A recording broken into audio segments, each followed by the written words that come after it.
Tampa. We're really excited to have you. We've got a great lineup of things that we have planned for you. We have a great lineup of panelists, speakers, and tremendous keynote speaker that I'm going to be excited to introduce here very shortly. You all should have gotten a brochure. Does everybody have that? It has the list of events. The majority of the stuff that we're going to be doing is from 1 to 6. It's going to be our panel discussions, and they're going to happen and they're going to last for about an hour. So there's only going to be one break that we have officially put in here. But feel free that if you have to use the restrooms or you want to grab a coffee or something like that, feel free to do that. We're also going to be videoing the event, so it's going to be available for maybe those who hadn't had an opportunity to attend. Can also be able to see this. We're going to have this up online on our website at USVA.org. So with that, I want to get started. So I want to just kind of give you a recap of what this event is about and what we're really trying to do here. I attended an event similar like this in Raleigh about a year ago, and I seen a lot of value in what they did, a lot of value in this panel discussions here. I myself am an Air Force veteran. I have been helping military veterans for over 12 years now with the transition. And I seen an event like this when they had these panel speakers, these veterans that had already been successful in the corporate world as well as had successful military careers come up and share with you their experiences and what they had did to make that successful transition. I think we can all agree that we have a problem in this country with veteran unemployment, with it being over 1 million and being very, very high. In this whole country we have an unemployment problem, but under veterans it also runs very, very strong. So that's why we wanted to put this event on. We wanted to put this event on to be able to put these successful veterans up here, have you listen and learn in a peer-to-peer learning experience from folks that were just like you, just like me. They'll be here to share that experience. What we're also going to do here is we're going to have lots of opportunities, whether it be business opportunities, whether it be employment opportunities, educational opportunities. All that stuff is going to be available from not only from the veterans in this room, but when we do the networking piece from 6 to 8, we're inviting everybody in from the community. So this is going to be a good event. We have a lot of stuff to go over, so I'm just going to jump right into it and kick it off here with what we've got. First thing I want to do is I want to talk a little bit about our keynote speaker. Now, you guys should have read a lot about General Ellis here in the handout and on our website. There's not a lot that I could give you above and beyond what you've already seen. I mean, how do you introduce a man that has served his country for the majority of his life and reached the pinnacle of that in the military, as well as went on to do other great successful things in the civilian world? So what I just wanted to do before I bring the General up here is I just wanted to share with you an initial email from when I first had the opportunity to contact him about coming into the keynote event. Here's what he wrote. My path after retirement has been unusual. I didn't enter directly into the business world, but spent 5 years managing a struggling charity. We're okay now. Later, 7 years later, as a chairman of the board, the first venture in the business came at the age of 64, when a longtime Army friend invited me to join a startup technology company firm as a consultant. Later, he became the senior vice president of that company, successfully sold it 2 years later. He's since joined others from that venture, went on to start up several other companies, some doing well, others not. Here's the thing that got me the most. I'm not sure if I have the kind of experience that you're looking for your keynote speaker. And I said to him, I said, sir, with all due respect, you're wrong. You're the perfect speaker. You're the kind of person that we want. Somebody has reached the pinnacle in the military, went out in the civilian world, did things not the norm, and went ahead and got your own path and led others through that path. And how he is here with us today, I want to welcome, please help me welcome, Lieutenant General, retired James Ellis.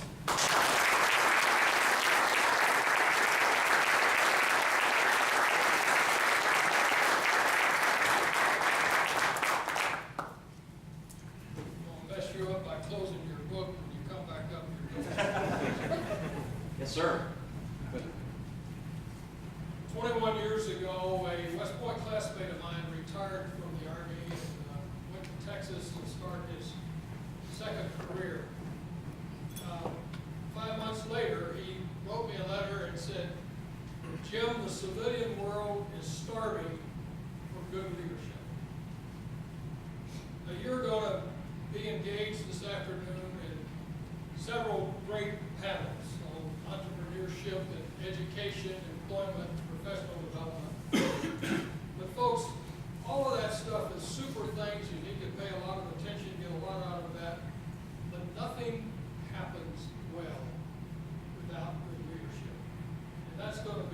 focus of my remarks this afternoon.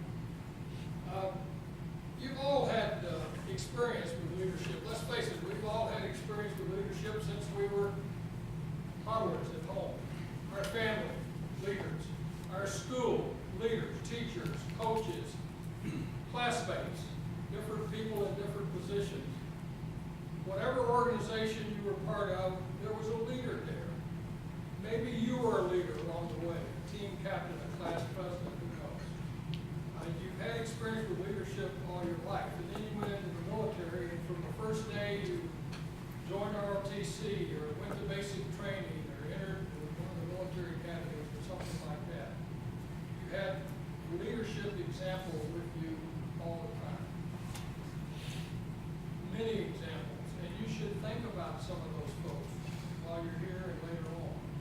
Remember the ones that were really good. Maybe you worked for a great leader. Anybody here work for someone you consider a great leader? Good. Anybody here work for somebody you thought was a bad leader? Okay. Anybody work for a dishonest leader? Okay. Well, we've got a broad spectrum here, and that's exactly what we're talking about. Because what we want to focus on is the first one. How do you become a good leader? Here's an interesting dilemma. You go on the computer, and I did this last week. You go on the computer, and then that search block, you type in the word leadership. You know when you type in a word, you hit the button, you get this little thing down there, it says 400 results, 3,000 results. You type in leadership, you get 422 million results. A friend of mine wrote a book on leadership. I've got a copy of it up here. I'll talk about it a little bit later. Wrote a book on leadership. As part of his research, he said, I wonder how many books in English on leadership are there now cataloged in the Library of Congress. This was about 2002 when he was writing. At the time, there were 12,000 books on leadership. Now, we're not going to read 12,000 books. To learn about good leadership, we're not going to read 422 million entries to learn about leadership.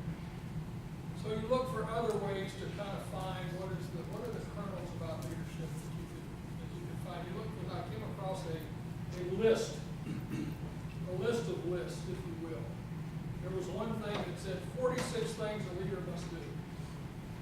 46, pretty high number, try to remember. The Army had two lists. One of them was 23 traits of a good leader. Another one was 11 leadership principles. Maybe some of you have seen those laid out.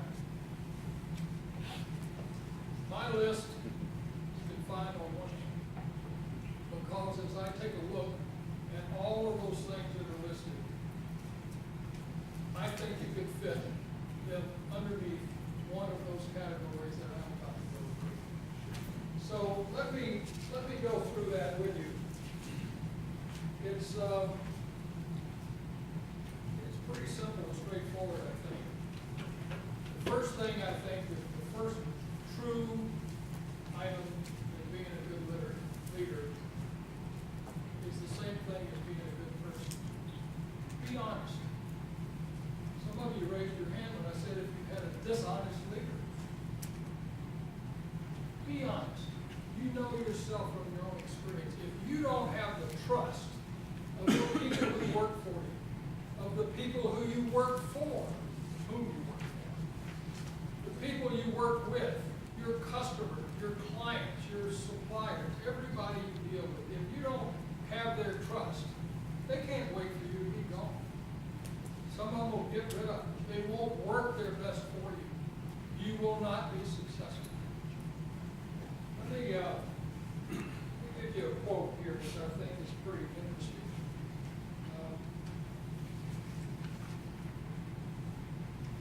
This is from a leadership book that a friend of mine wrote a few years ago.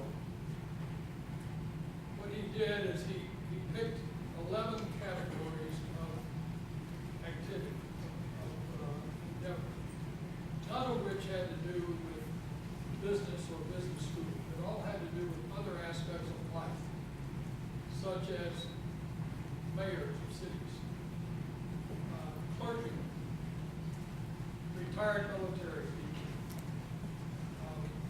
an orchestra director, and he interviewed 20 different people, and he built his book around those interviews. It's called The Art of Winning Commitment, and this is one of the quotes. The leader as an individual will inspire other people just because of who he is and the way he lives his life. How wonderful would it be if you were known throughout your life as Honest Abe? We've all heard that.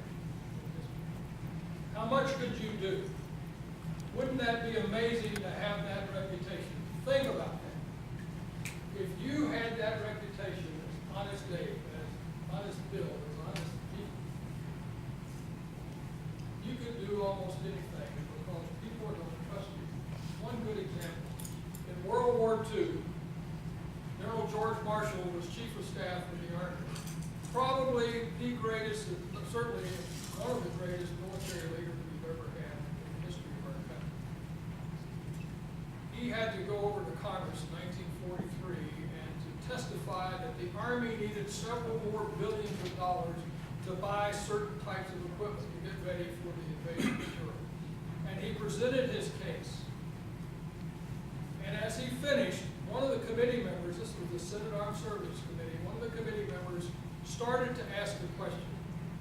And the committee chairman merely raised his hand and said, if General Marshall says the Army needs this money, that's good enough for me. They took an immediate vote, it was unanimous, and the Army got what they needed. What's the value of that kind of reputation?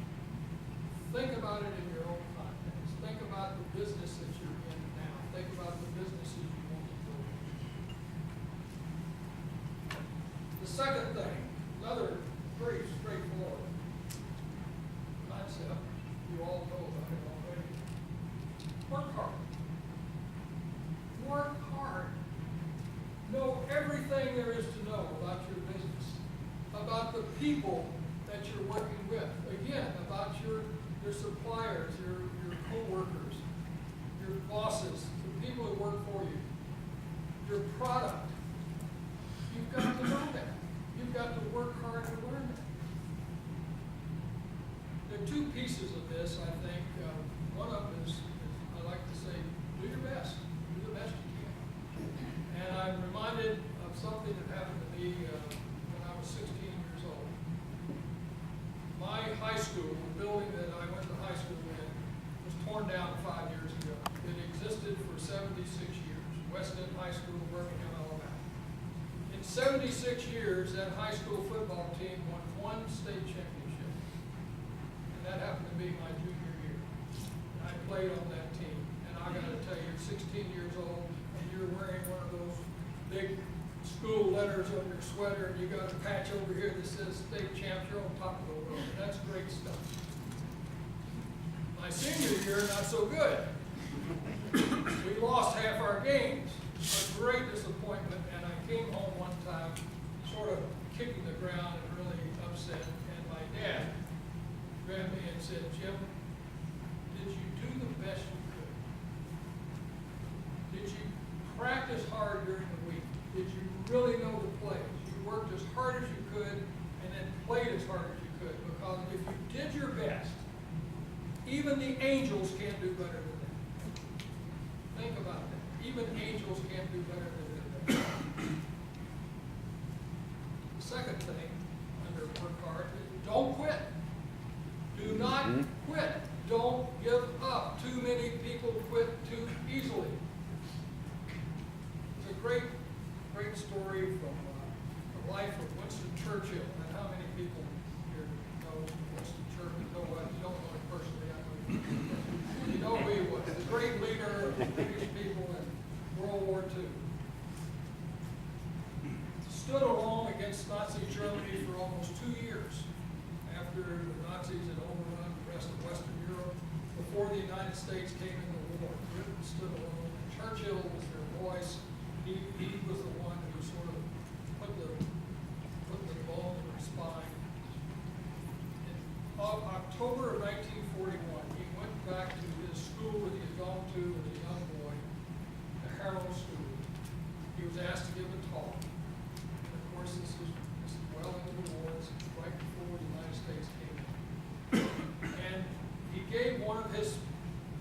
speech is one of his famous speeches. As a matter of fact, the words from the middle of that speech were so important that when his grandson wrote a book cataloging all of his great speeches, he named the book from these words. Now, you might want to write this down because these are pretty important, what he said as part of that speech.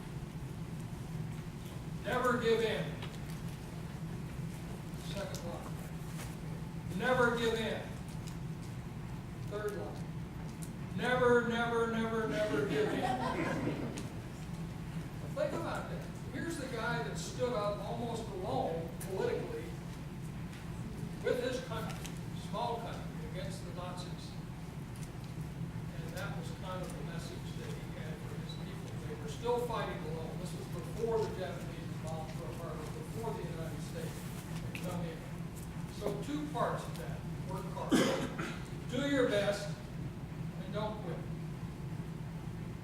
Now, that's great stuff.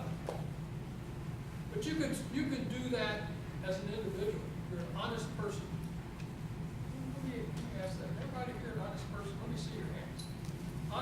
Everybody who thinks you're an honest person, raise their hand. Hold it up. Let me just make sure. Okay. Let me ask you to do something here. Next week. Everybody here, here's a test for you. When you go back to your job or your community, get together with 3 of your closest friends or closest work buddies, people that know you well, and you tell them you were over at this seminar, Veterans Affairs seminar, and this old ugly retired general stood up there and asked if I was an honest person. I raised my hand to indicate I was an honest person. As soon as you tell them that, you got the 3 best friends sitting there now, people that know you well. As soon as you tell them that, get up and excuse yourself and go to the bathroom. And you leave these 3 people sitting there, the last thing they heard in their mind is that you said that you were an honest person. What are they saying? What are they saying to themselves about you and what they know about you? If you have any concerns about what your friends are saying about what you just told them, you need to think about that. Now, if you're an honest person, you work hard, but that's not going to move your business forward unless you have a plan. You've got to have a plan. Otherwise, you're just thrashing around going in any direction. I have a good friend, you see him on TV once in a while. If you watch NBC News with, what's NBC News, Williams? Brian Williams. If you watch NBC News with Brian Williams, once in a while he has this retired Army colonel named Jack Jacobs. Jack is I see some heads nodding here, you've seen him. Jack is a Medal of Honor awardee from Vietnam. 244 Medals of Honor awarded in the Vietnam War. Only one of them awarded to an advisor. Only one of them awarded to a guy who was an advisor with the Vietnamese. All the rest of them were awarded to people who were in the U.S. units or the Special Forces. And Jack was that guy. Really dynamic, interesting guy. When Jack and I talked together at West Point in the early 1970s, we got to be friends. We served together at the 7th Infantry Division at Fort Ord a few years later, and we've stayed in touch ever since. I just talked to him about 8 weeks ago. He was down here in Florida speaking engagement over on Orlando. Jack came to Fort Benning when I was there as the Chief of Staff of the Infantry School, and he talked to the Infantry Officers Advanced Course. And this is what he told them. He said, if you don't know where you're going, any road will take you there. You've got to have a plan. You've got to have an idea where you want to take your organization. You've all heard this. You've got mission, and you've got goals, and you've got objectives. You've done this before in organizations. You've got to have a plan. Have a plan. So that all of this effort that you're making will take you in the right direction. That's 3 things. One more. Focus on people. Focus on your people. It's the most important asset you have in any organization. Now that shouldn't be hard to think about because you know how you want to be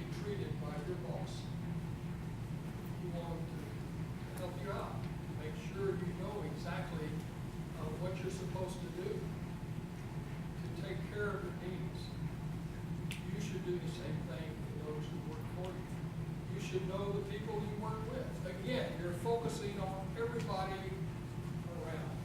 Those who work for you, people you work with, your customers, your clients, etc. Focus on people, extremely important. Got another quote here I'd like to give you from that same book, by the way.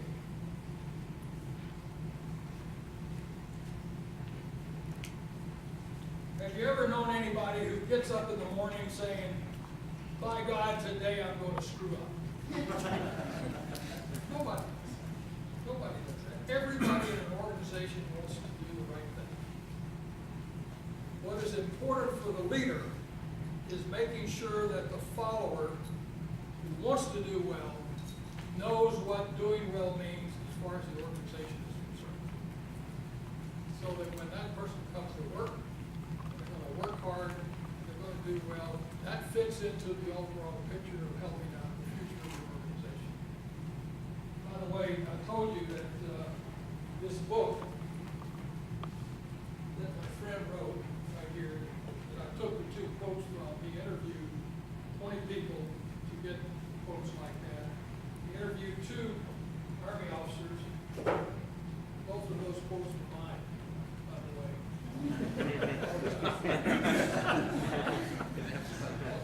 I was fortunate to be asked to do that, and it was a good opportunity. I get no royalties from that book at all.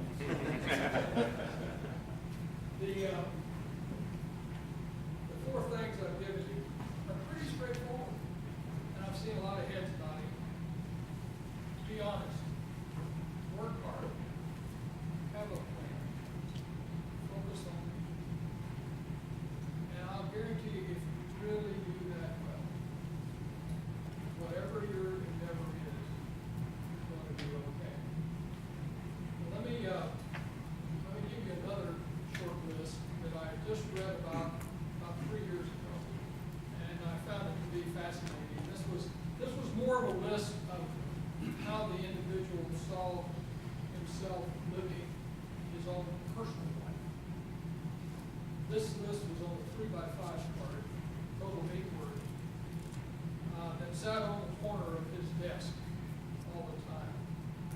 The desk, by the way, was in the Oval Office. And the person who wrote it was Harry Truman, the guy who became president of the United States after only being vice president for 3 months. Go ahead and answer it. It might be important. They keep it system. It is important. Anybody else, you can let them know.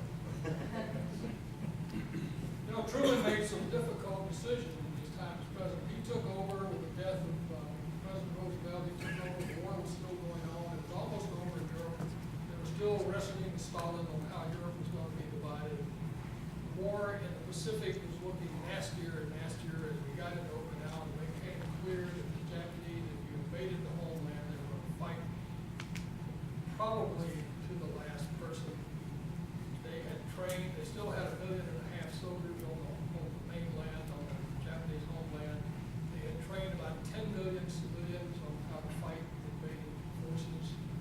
And it really looked terrible. It looked like another 2 years of war, an extremely bloody, costly war. And he was given the option of making the difficult decision of dropping the atomic bomb. And there were some people against it because it was going to open a whole new age, and because you're dropping a bomb even on an industrial city that was producing war material. There were still tens of thousands of women and children and old people there who were going to be killed. A tough decision to lay on anybody, especially in their first couple of months as the new chief executive. Of course, he made that decision. And then he did something else 3 years later, which I thought was socially and domestically a tough decision if you go back and read their history of the times. He integrated the armed forces. Harry Truman integrated the armed forces. And he set the stage for many things that were going to come after in the 50s, 60s, in the civil rights movement. Harry Truman was a this guy took some tough decisions. He had this little 3x5 card that had 8 words on it, 4 two-word phrases. You might want to write these down. Be honest. Work hard. Trust God. Love people. And you notice my list, I didn't have the spiritual dimension there, but I did one thing for you. When I said I could do my list on one hand, I left one finger open in case you wanted to add that to your list. It points in the right direction. So you can take that and do what you want with it, but I think if you'll think seriously about all those leaders that you've known in your time, in your career in the military, in your time in civilian life, you apply those rules to them. You pick out the ones who really stood out well, and you try to emulate the way they did their job, the way they led you in your time. You're going to be very successful in whatever you try to do. And you're going to find that these seminars that follow later on, you're going to learn a lot that you can put into your future in civilian life. Just keep these principles of leadership foremost in your mind. Now, before I end this thing up, there's something else I want to do. The Marines in the audience, please stand up. It's time to say happy birthday.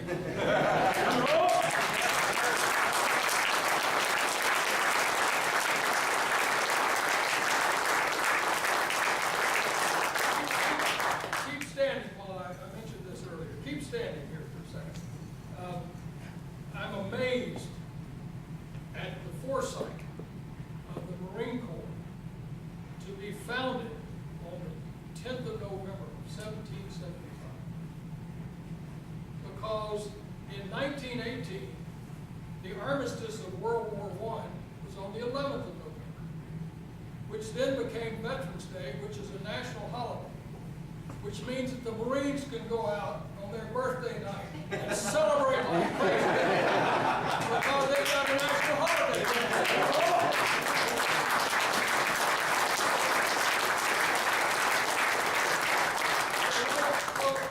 Don't ever accuse the Marine Corps of not really thinking things out. Now, I would like every veteran in the room to stand up. And I would like every member of a veteran's family to stand up. If you're a family member,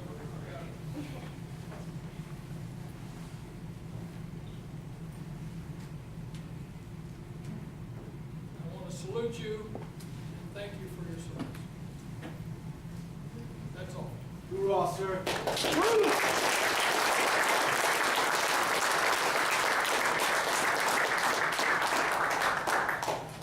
You notice how I'm able to get a standing ovation. I also mentioned at the beginning that the civilian world is starting for good leadership. It's your job now to perform humanitarian service and go take care of some of that starvation.